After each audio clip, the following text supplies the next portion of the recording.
अस्सलाम वालेकुम फ्रेंड्स, कैसे हैं आप? उम्मीद है खैरियत से होंगे। जी अल्हम्दुलिल्लाह, हम भी ठीक हैं। जी फ्रेंड्स, आ गई हैं सर्दियाँ, सर्दियों की आ गई हैं मुख्तलिफ़ सौगातें, जिनमें शकरकंदी, संगाड़े, कचालू और बहुत सारी ऐसी चीज़ें हैं जो स्पेशल सर्दियों में ही मज़ा देती हैं। मिलती तो इवन अब शहरों में बड़े स्टोर्स में पूरा साल हैं, लेकिन इनके खाने का मज़ा स्पेशल हमें विंटर में ही आता है। स्पेशली रात के वक़्त इन चीज़ों का तो क्या ही बात है। जी, आज हम बनाते हैं शकरकंदी की चटपटी और खट्टी-मीठी सी चाट। इसके लिए 1 किलो शकरकंदी थी, इसको मैंने धो के कम पानी में बॉयल होने के लिए रख दिया है। आपको ये पता है कि ये इतना बॉइलिंग वाटर से नहीं टेंडर होती, गलती जितनी ये स्टीम में गल जाती है। थोड़ा-सा पानी है, ऊपर लगा दूँगी लिड ताकि ये थोड़ी देर में अच्छी तरह सॉफ्ट हो जाए। फिर बनाते हैं इसकी बहुत यम्मी सी चाट। जी फ्रेंड्स, ये तकरीबन 10 मिनट में स्टीम में ही हमारी अच्छी तरह शकरकंदी हो गई थी सॉफ्ट। इसको मैंने अच्छी तरह छील के तो इसके काट लिए क्यूब्स। अब हम इसका बनाएंगे एक स्पेशल सा मसाला, जिसमें मैंने 1 टीस्पून ले लिया नमक का, 1.5 टेबल स्पून जाएगा chaat masala, half tea spoon ले लिया आमचूर पाउडर, थोड़ी सी जाएगी बिल्कुल सुरख मिर्च और थोड़ी सी मैंने ले ली है काली मिर्च, और आधा कप मैंने ले लिया इमली का पल्प।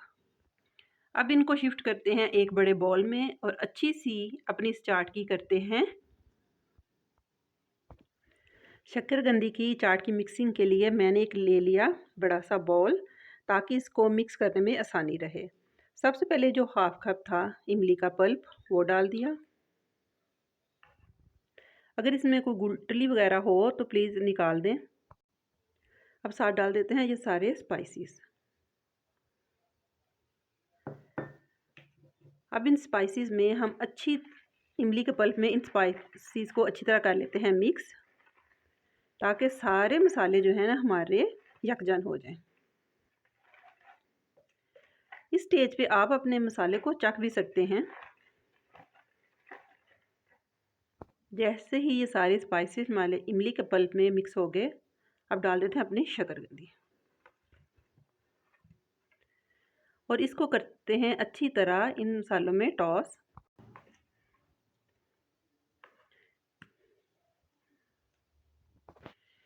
जी फ्रेंड्स, सारे मसालों के साथ मैंने इस शकरकंदी को कर दिया है मिक्स। अब ये हमारी शकरकंदी की चाट बिल्कुल तैयार है। अगर आप इसके रियल टेस्ट से मज़ा उठाना चाहते हैं तो इसको मिक्स करने के बाद तकरीबन आप 20 से 25 मिनट के बाद फिर इसको खाएं। यकीन करें, ऐसे तो सारे मसाले इसमें रच बस जाएंगे और इस चाट का मज़ा ही कुछ अलहदा होगा। चलें जी, मिलते हैं फिर इस चाट की फ़ाइनल लुक के साथ। जी फ्रेंड्स, ये हमारी बड़ी मज़ेदार यम्मी चटपटी सी शकरकंदी की चाट डन। उम्मीद है आपको ये आज की बड़ी ही मज़ेदार सी रेसिपी पसंद आएगी। पसंद आई हो तो लाइक कीजिए, शेयर कीजिए और मुझे दुआओं में याद रखिए। टेक केयर, अल्लाह हाफिज़।